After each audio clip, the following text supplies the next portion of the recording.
Assalamualaikum, sahabat adorable Islam. Semoga hati kita senantiasa tenang dan dipenuhi dengan rasa kasih sayang serta kebaikan. Mari kita semua berdoa agar Allah memberikan keadilan dan perdamaian bagi seluruh umat manusia. Amin.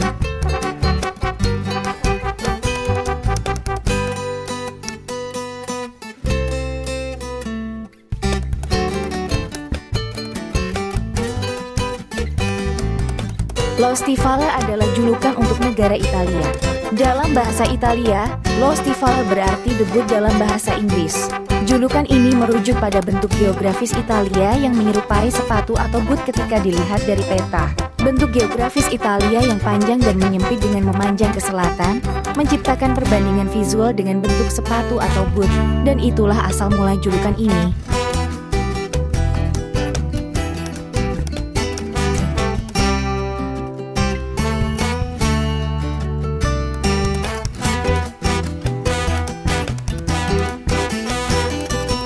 Di Italia, pemeluk Islam berkembang pesat dari waktu ke waktu. Secara umum, jejak sejarah Islam di Italia terutama terkait dengan wilayah Sisilia. Akan tetapi tercatat juga dalam sejarah, ada kependudukan Muslim lainnya seperti di Palermo, Messina, Syracuse, Taormina, Taranto. Saat ini, Italia memiliki populasi Muslim yang cukup signifikan, terutama di kota-kota besar dan wilayah metropolitan. Mereka terdiri dari imigran Muslim yang datang ke Italia atas berbagai alasan, termasuk pencarian suaka, pekerja migran, dan reunifikasi keluarga. Selain itu, ada juga kelompok Muslim yang telah menjadi warga negara Italia.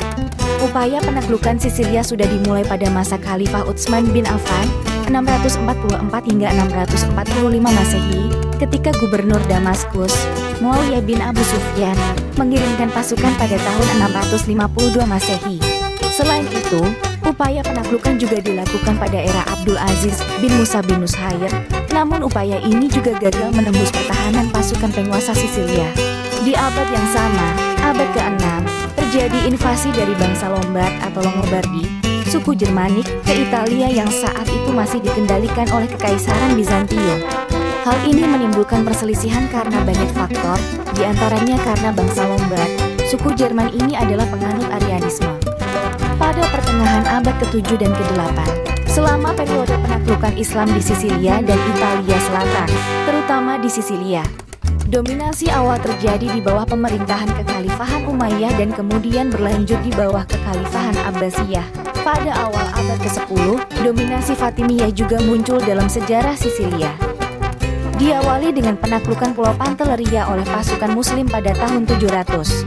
Meskipun sementara, Syracuse pertama kali ditaklukkan pada tahun 708. Namun invasi yang direncanakan pada tahun 740 gagal karena pemberontakan Berber di Maghreb yang berlangsung hingga tahun 771 dan perang saudara di Ifriqiya. Namun, pada tahun 799, Sardinia secara efektif dikuasai oleh pasukan Muslim setelah tahapan beberapa periode pendudukan yang masing-masing terjadi pada tahun 711, 720 dan 760. Meskipun Sisilia telah diserang oleh umat Islam pada pertengahan abad ke-7, invasi ini tidak menimbulkan ancaman terhadap kendali Bizantium atas pulau tersebut, yang sebagian besar masih merupakan tempat terpencil dan damai. Kesempatan bagi Emir Aghlabid di Ifriqiya muncul pada tahun 827 ketika komandan garis pulau itu, Eufemius, memberontak melawan Kaisar Bizantium, Michael II, dan meminta bantuan pada Emir Aghlabid, Ziyadatullah I bin Ibrahim. Dengan bantuan bala bantuan dari Ifriqiya dan Al-Andalus, di tahun 831, Palermo berhasil direbut dan menjadi ibu kota provinsi Muslim baru. Hal yang menarik dari penaklukan ini adalah pemimpin pasukan Islam yaitu Asad ibn al-Furat, seorang kadi atau hakim dan ilmuwan yang berasal dari Kairouan. Dia belum pernah menggunakan pedang seumur hidupnya. Namun Asad adalah motivator yang sempurna. Berbeda dengan Spanyol yang mudah dikalahkan, penaklukan Sisilia memakan waktu lebih lama. Namun, masuknya imigran Muslim terus berlanjut selama periode ini. Kekaisaran Bizantium tidak mampu melakukan tindakan berkelanjutan untuk menahan upaya penaklukan pasukan Muslim yang terus berlangsung selama 3 dekade berikutnya. Benteng Enna yang perkasa di tengah pulau merupakan benteng utama Bizantium melawan ekspansi Muslim pun ditaklukkan pada tahun 859. Setelah kejatuhan ini, pasukan Muslim meningkatkan tekanan di bagian timur pulau itu dan, setelah pengepungan yang lama, merebut Syracuse pada tahun 878. Bizantium berusaha selama beberapa dekade untuk mempertahankan kendali atas beberapa benteng yang masih tersisa, namun tidak mampu secara serius menantang pasukan Muslim.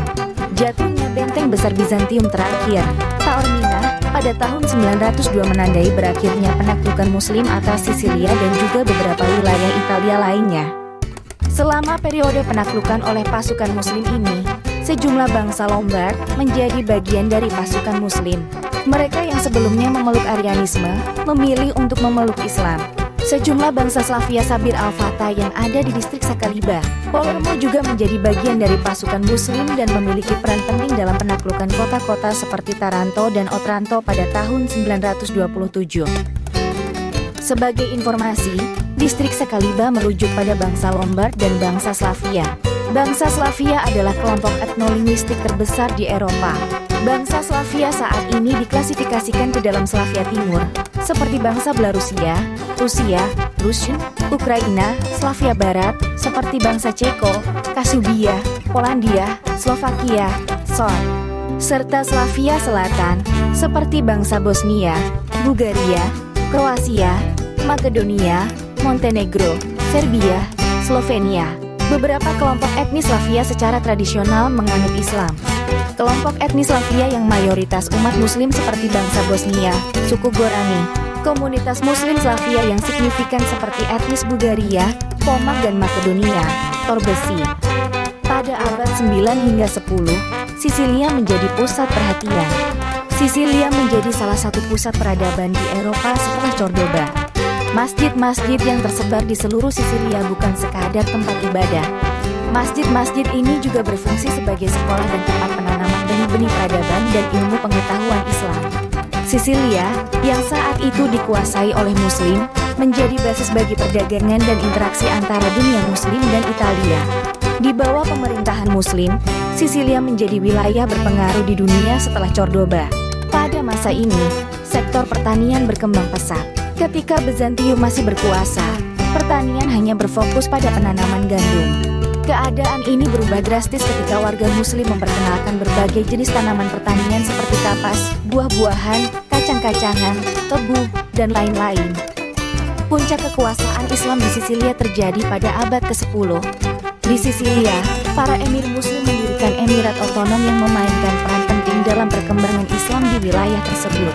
Palermo pun menjadi pintu gerbang transfer ilmu pengetahuan dari dunia Muslim ke Barat.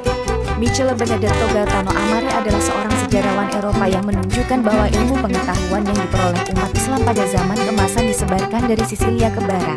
Kontribusi peradaban Islam terhadap kebudayaan Eropa di Italia yang berlangsung selama 3 abad sangatlah banyak, mencakup ilmu pengetahuan, seni, sastra, arsitektur. Puncak kejayaan pemerintahan Muslim di Sisilia terjadi pada abad ke-10 di bawah kepemimpinan penguasa Muslim yang dikenal sebagai Abu Al-Qasim Ali bin Al-Hasan Al-Kalbi. Dikenal oleh Bizantium Yunani sebagai Bolkasimos. Al-Kalbi dikenal juga karena kebijakan toleransi dan kerukunan antaragama di wilayahnya. Dia memberikan kebebasan beragama kepada penduduk Kristen dan Yahudi, dan bahkan menggandeng pejabat dari berbagai kelompok agama dalam administrasinya. Al-Kalbi adalah seorang emir yang memerintah Sisilia dari 970 sampai kematiannya dalam pertempuran pada 982. Selain sejarawan Eropa Michele Benedetto Gaetano Amare yang menyaksikan tatanan intelektual Muslim di Sisilia, ahli geografi dan penjelajah timur, Ibnu Hawqal 943-977 juga menjelaskan, terdapat sekitar 300 masjid megah di Palermo. Di masjid-masjid jami ini terdapat sekitar 60 baris jamaah yang masing-masing barisnya berjumlah sekitar 200 orang. Para emir tinggal di istana megah dan membangun kastil megah di kota-kota berkembang. Pada puncak kejayaannya, aktivitas intelektual berkembang pesat seiring dengan kemajuan intelektual dinasti Fatimiyah. Terdapat beberapa lembaga pendidikan Islam terkemuka saat ini, antara lain Universitas Balen, sebuah universitas Islam terkemuka di kota tersebut. Dari Palermo, sekolah-sekolah di wilayah Sisilia dilengkapi dengan asrama dan asrama siswa. Oleh karena itu, tidak mengherankan jika banyak anak muda dari seluruh dunia belajar di Sisilia. Hingga pada periode selanjutnya, Sisilia mengalami perubahan penguasa dan konflik, termasuk invasi oleh bangsa Norman di bawah pimpinan Roger I pada tahun 1072. Seiring berakhirnya era Emirat Muslim, era Norman dimulai di Sisilia, membawa perubahan politik yang signifikan di wilayah tersebut. Meskipun demikian, warisan budaya dan ilmiah Emirat Sisilia tetap memberikan pengaruh yang kuat pada perkembangan Sisilia selama berabad-abad berikutnya. Pencapaian-pencapaian tersebut telah membentuk fondasi untuk pertukaran budaya dan perkembangan intelektual di wilayah tersebut. Seiring berjalannya waktu, kekuasaan Norman di Sisilia terus berlanjut hingga kemudian berganti tangan menjadi kekuasaan dinasti Hohenstaufen seperti Frederick II dan dinasti lainnya. Italia memiliki kota-kota bersejarah yang juga dipenuhi dengan bangunan-bangunan bersejarah dan megah di jalan-jalan yang penuh warna, termasuk diantaranya peninggalan sejarah Islam. Palazzo dei Normanni dahulunya berfungsi menjadi istana kuno para emir muslim. Bangunan Palazzo dei Normanni dihiasi medali dan kaligrafi Arab bergaya Kufi. Dekorasi utama istana ini diciptakan oleh Al-Idris, geografer dan kartografer muslim paling terkenal di abad pertengahan. Bangunan ini berada di satu kawasan dengan Kapel Palatina. Gereja San Giovanni degli Eremiti di Palermo, Italia, atau Gereja John of the Hermit, didirikan pada tahun 1132 Masehi. Gaya arsitekturnya sangat mencerminkan pengaruh Islam yang mendominasi wilayah tersebut. Fitur yang paling mencolok dari Gereja San Giovanni degli Eremiti adalah kelima kubah merah yang mendominasi struktur bangunan. Dalam sejarahnya, situs ini sebelumnya adalah lokasi dari sebuah masjid pada masa pemerintahan Muslim di Sisilia. Setelah penaklukan Norman di wilayah tersebut, beberapa bangunan yang dulunya masjid diubah menjadi gereja. Kapel Palatina adalah kapel yang terdapat di Istana Palazzo Reale di kota Palermo. Kapel ini memiliki arsitektur perpaduan antara gaya Bizantium dengan gaya Islam. Tampak terdapat mukornas di langit-langit kapel yang merupakan kubah berornamen. Mukarnas adalah elemen yang sangat umum dalam arsitektur Islam. Ini adalah bentuk simbol bintang 8. Terdapat pembagian geometris squinch atau cupola atau corbel menjadi sejumlah besar miniatur squinch, menghasilkan semacam struktur seluler, kadang juga disebut kubah sarang lebah. Kapel ini memiliki sejarah yang mencerminkan transformasi dari masjid menjadi kapel dengan adanya simbol bintang 8 yang menjadi ciri khas bangunan hias religi Islam. Gereja Santa Maria della Miraglio, juga dikenal sebagai La Martorana, adalah sebuah gereja yang terletak di Palermo, Sisilia, Italia. Gereja ini memiliki sejarah yang kaya dan merupakan salah satu contoh arsitektur Bizantium Islam yang menakjubkan di kota tersebut. Tampak ukiran kaligrafi Arab di pilar bangunan dalam bahasa Kufi dan jika diterjemahkan bertuliskan, "Sesungguhnya Tuhan beserta orang-orang yang bertakwa." Al-Quran 628 dan tulisan lainnya yang jika diterjemahkan berbunyi, "Dengan nama Tuhan yang Maha Pengasih lagi Maha Penyayang. Bismillahirrahmanirrahim. Cukuplah Allah bagiku dan Dialah sebaik-baik pembela." Palais de la Cuba, terdapat kaligrafi Arab di bagian atas dinding luar. La Cuba dibangun oleh William II pada tahun 1180 dan merupakan tiruan dari Istana Ziza. La Cuba dibangun oleh William II dari Sisilia di taman kerajaannya yang megah, sebagai pavilion hiburan pribadi serta danau buatan. Ini menunjukkan pengaruh kuat seni dinasti Fatimiyah, karena dirancang dan didekorasi oleh seniman Muslim. Nama kubah berasal dari bentuknya yang hampir kubik. Dalam bahasa Arab, kubah berarti kubah. Kastil Ziza. Nama Ziza berasal dari bahasa Arab yaitu Al-Aziz, yang berarti kekasih atau hebat. Kata-kata yang sama, dalam aksara Naskah, diukir di pintu masuk, sesuai dengan praktik bangunan-bangunan besar Muslim pada saat itu. Bangunan ini dirancang sebagai kediaman musim panas Raja-Raja Norman, sebagai bagian dari kompleks perburuan besar yang dikenal sebagai Genoardo yang dalam bahasa Arab yaitu Jannat al-Ard. Secara harfiah berarti surga duniawi, termasuk kubah Sotana, kubah Soprana, dan istana Uscibena, serta taman-taman luas yang tidak tersisa jejaknya. Calza atau Mandamento Tribunali adalah kawasan bersejarah kota Palermo, Sisilia. Calza diambil dari nama Arab bersejarah distrik tersebut, Al-Khalisa, yang berarti yang terpilih. Nama resmi kawasan tersebut, Mandamento Tribunali, yang berarti distrik pengadilan, berasal dari kehadiran pengadilan inkuisisi di Palazzo Chiara Montesteri. Dibangun pada abad ke-9, Al-Khalisa adalah salah satu pemukiman Islam pertama yang direncanakan di Eropa.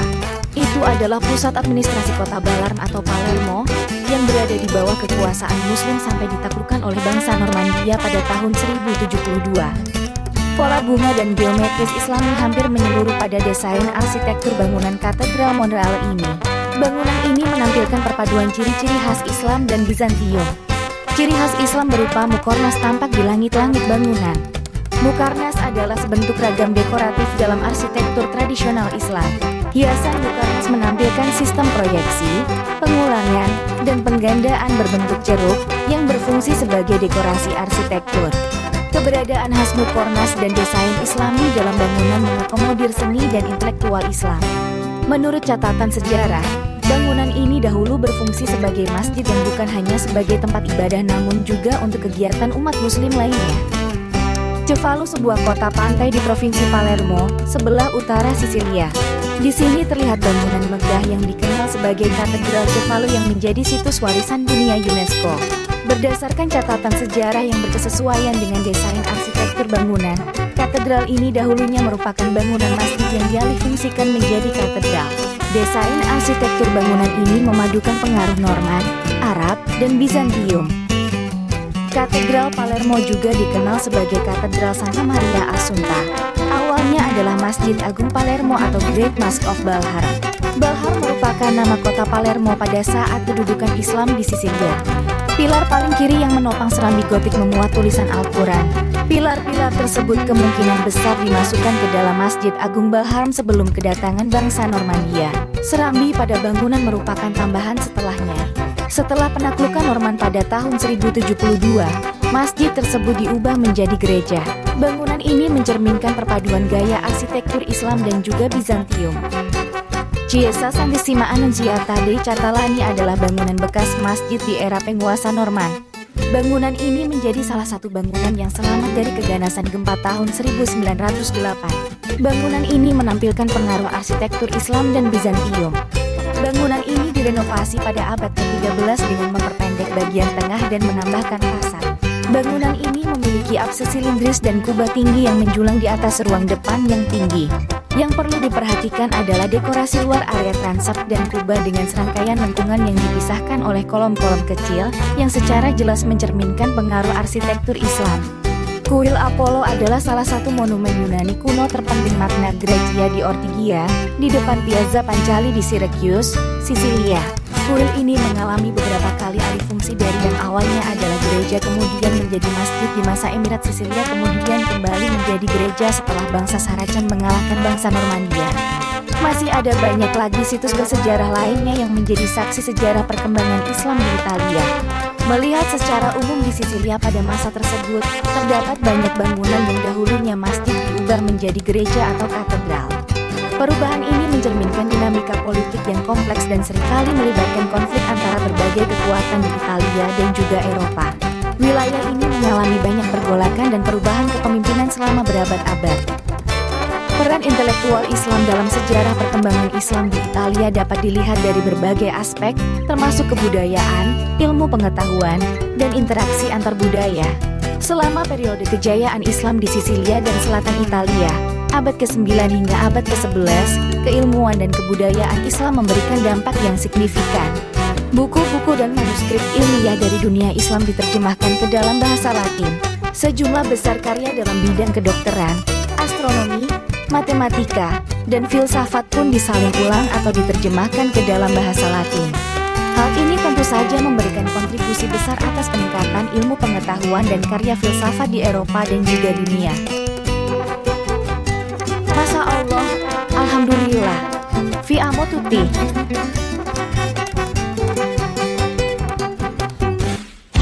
Thank you so much. Like And share. subscribe.